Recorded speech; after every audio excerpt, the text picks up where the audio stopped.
Welcome to Module 2, Lesson 1, How to Combat Imposter Syndrome.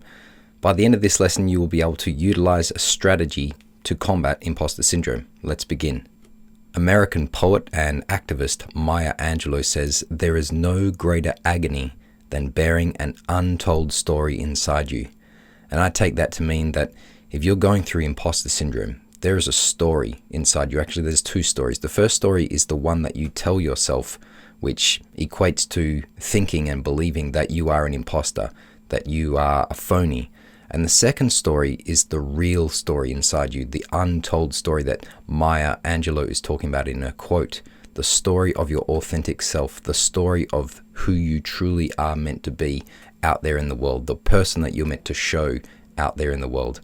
So don't forget to tell your second story. The big idea I want you to remember from today's lesson is that stories shape who we are. What that means is we tell ourselves a mental story inside our mind, and we believe that story so well. We believe it to be the truth and the only truth.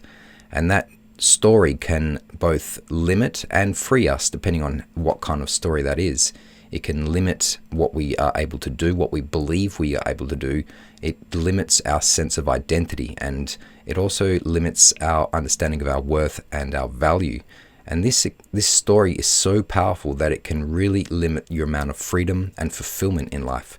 So I want you to become aware in this lesson of the story that you are telling yourself, because it is shaping who you are.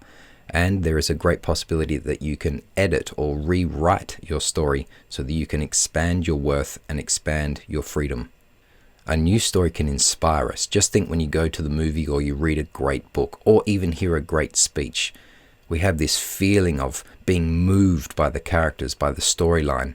So by telling yourself your own story or telling yourself a new story, it can act to inspire you to overcome and combat imposter syndrome. Let's look now at the three levels of the problem of combating imposter syndrome. If we look at the known level, the spoken aspects of combating imposter syndrome, we know that it's scary as hell.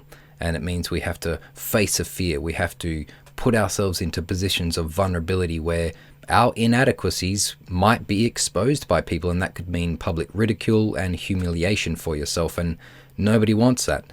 And that's probably the number one reason why people don't combat imposter syndrome, is because it's really scary. You have to face the music, you have to face your fears. And if we look now just under the surface at the problem of combating imposter syndrome, we can find that there is a fear or a concern of the unknown, that you don't know what's going to happen once you do face your fear. When you do put yourself into those positions of vulnerability, you don't know what's going to happen. We are uncertain of our future, and that can increase our fears about combating imposter syndrome. Let's look now at the unknown level of the problem of combating imposter syndrome. And if we look carefully, if we really think about it, we're going to find that there is a deep-seated fear of losing control. And if you lose control, then you've got nothing. It's almost as if there's a voice inside your head that believes that if you face your vulnerabilities, you will lose control.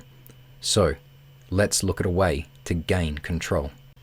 In a research paper called Why Inspiring Stories Make Us React by Zack, he says he wanted to know why stories affected people so much.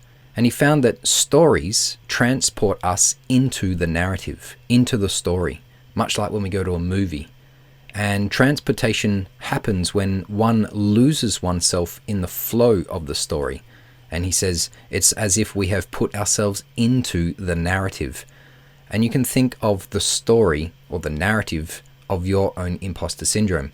And if you tell yourself that story enough times, eventually you transport yourself into that story and you believe it to be real, and you make decisions and you take actions based off that story. In other words, you are kind of motivated and driven by the belief that that story is real. Now you're going to learn how to utilize a powerful strategy to combat imposter syndrome. The first principle is to know the enemy. That means you are going to find out everything you can about your own imposter syndrome. And the way you do that is to write your imposter story. So you're going to write about when you first felt it how you do feel it, when you experience it, what brings it on, what triggers it. You're going to find out and write down your beliefs about what you think might happen if you finally one day do get exposed for being inadequate or being a fake and a phony. So write out your story, write your imposter story. That's the first principle to combat imposter syndrome. The second one is to form alliances. Principle number 2, form alliances. This means you're going to share your story that you've just written with other people.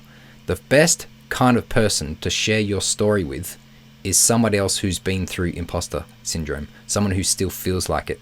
They're the best kind of person to share your story with because you'll both have something in common and you'll really be able to help each other to reduce your imposter phenomenon feelings. In fact, this was in the Clancy and Langford, I think it's Clance and Langford paper, and they said this was one of the best ways for people in their case study to reduce imposter syndrome, was to simply find someone who had also felt it and talk about their story. So form alliances, that's the next step, the next principle. The third principle is to draw your plans, to get ready to go into battle, and you're going to draw your plans by composing your future self story. So you're going to write a story about how you're going to be in the future from now on, or how you would love to be without imposter syndrome. This time, how you would be with confidence, how you would be when you're being your authentic self. You are out of your head, you are feeling really good within yourself, that you had self-worth and self-esteem. So compose your future self story. Let's talk about a creative metaphor for imposter syndrome, and that is an obstacle course, much like ones that you see on the television program American Ninja Warrior. So combating imposter syndrome is an obstacle course that is quite challenging, and everything is constantly moving and changing, and there's no stable ground, and there's a great possibility that you will be knocked down and publicly ridiculed in front of a large audience, and especially the people on your team, maybe your family that is there as well. So imposter syndrome is an obstacle course, and in order to navigate the course correctly, you have to do what the people do in American Ninja Warrior. You have to prepare for the course. You have to train. You have to have a team that's forming alliances, get your support team to cheer you on. And you need to also focus on success. You need to focus on that end goal of pressing that button at the very end when the American Ninja climbs up the top and presses that button and has completed the battle of overcoming imposter syndrome. That's what you've got to do. We've come to the conclusion of this lesson, and now it is time for you to utilize this powerful strategy to combat imposter syndrome. So in the lesson after this video, you are going to be able to write your imposter story. There's going to be a space provided, but you can write this in your journal, or you could post it onto the School of Self Worth Facebook group for extra value. Principle number 2, remember, you're going to share it. Share it with someone that you trust. Share it with your family, your spouse, someone who has been through imposter syndrome. It's going to be the best way. And the third thing you need to do is to write or compose your future self. It's like you're writing the script for your future. Good luck, and I will see you in the next lesson. Remember, stories shape who we are.